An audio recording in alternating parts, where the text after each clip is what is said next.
Alors, comme vous êtes tous assemblés, vraiment un monde fou et c'est vraiment génial, eh bien, on va faire un peu... On est ravis de pouvoir accueillir quand même un certain nombre de personnes, hein, donc 125, c'est quand même déjà du beau nombre pour partager le spectacle Ariel. Porte d'entrée d'un monde sans pareil, les lutins elfes et petites fées partagent leurs merveilles. Tu as franchi la porte d'entrée d'un monde sans pareil, ton âme te montre le chemin. On a eu la chance et même le privilège d'accueillir énormément de candidats très talentueux, des gens motivés, humainement parlant, très investis, de belles personnes en fait, et qu'on avait vraiment envie de pouvoir répondre positivement à tout le monde. Et donc c'était très dur de devoir faire un choix, mais malheureusement on ne pouvait pas, voilà, la scène a ses limites et donc on a dû poser ce choix. Ma petite âme égarée, laisse-moi te montrer le chemin.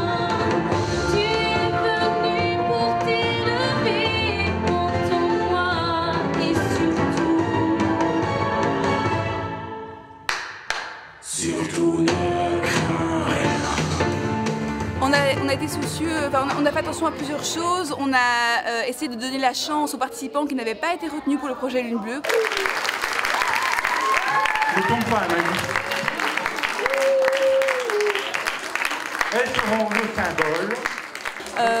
Les critères, évidemment, les critères qualitatifs des prestations auditions qu'on a eues. Évidemment, on a eu des prestations magnifiques, mais alors, ce qui a été vraiment compliqué, c'est qu'il a fallu aussi sélectionner des gens par rapport aux rôles qui étaient disponibles. Et on a eu énormément de superbes auditions pour des rôles féminins. Et en fait, par exemple, peu de rôles féminins en fait, à pourvoir. Et donc, on a dû faire des choix aussi parce qu'il a fallu voilà, cocher les cases. Mais les cases ont vite été remplies, en fait. Et donc, du coup, il a fallu... s'arrêter là. On a fait aussi attention à accueillir, d'être très inclusif et d'accueillir des personnes exceptionnelles. On a fait aussi attention aux familles, exactement. Donc par exemple, si on prenait, si 3 enfants se présentent d'une même famille, c'est très difficile pour le petit dernier par exemple de ne pas être pris alors que ses grands frères et sœurs sont pris. Bonjour tout le monde, et peut-être vous dire qu'on est ravis toutes les deux et hyper enthousiastes de travailler avec vous. d'arriver à... Alors cette année, on a le plaisir de voir les anciens revenir. On a Nono qui va venir chorégraphier les danses de notre spectacle. Ah, je reviens dans l'aventure, ça va transpirer, ça va danser. Bonne chance à tous. Cette année-ci aussi, la grande nouveauté, c'est qu'on écrit le spectacle à plusieurs, hein, donc en famille, mais à 3.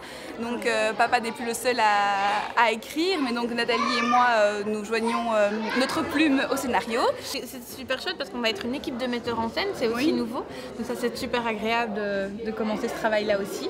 Et la dernière chose que je vais vous dire, c'est que comme on essaye par tous les moyens d'obtenir des moyens financiers, donc en sachant que tout ça est redistribué après dans notre volet philanthropique. Les équipes sont toujours là, hyper motivées, c'est génial. On a déjà eu des réunions avec la plupart des équipes et la motivation est à son comble. Et ça, c'est super chouette. Et il y a de la place dans les équipes, donc on attend encore plein de 109 et vraiment on sent vraiment une énergie nouvelle. Parce que l'Enfant des Étoiles est né aussi dans notre famille et c'est très gai. On est toutes les deux très touchées et fiers de pouvoir soutenir tout doucement ce projet-là à notre tour.